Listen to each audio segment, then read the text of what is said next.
ముఖ్యమంత్రి ఎక్కడుంటే అదే రాజధాని. నవ్వుతారు ఎందుకు? 5 ఏళ్ళు ఈ రాష్ట్రానికి ముఖ్యమంత్రి చేసిన వ్యక్తి మాట్లాడిన అవి ఆషామాషి వ్యక్తి అనుకున్నారా మాట్లాడింది? అనామకుడు అనుకున్నారా మాట్లాడింది?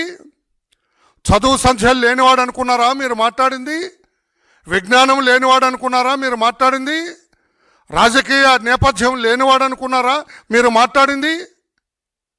సాక్షాత్తు 5 సంవత్సరాలు మన రాష్ట్రానికి ముఖ్యమంత్రిగా పరిపాలించిన వ్యక్తి. వాళ్ళ నాన్నగారు 6 సంవత్సరాలు ఈ రాష్ట్రానికి ముఖ్యమంత్రిగా పనిచేశారు. వారిది కూడా రాజకీయ కుటుంబమే. ఆ కుటుంబం నుంచి వచ్చిన వ్యక్తి 5 ఏళ్ళు ఈ రాష్ట్రానికి ముఖ్యమంత్రిగా చేసిన వ్యక్తి నేను ఎక్కడుంటే అదే రాజధాని, నేను అంటే ముఖ్యమంత్రి, ముఖ్యమంత్రి ఎక్కడుంటే అదే రాజధాని అంటారు. మనం చప్పట్లు కొట్టాలండి. ఓహో జగన్ భలే మాట్లాడేవయ్యా అని చప్పట్లు కొట్టాలా?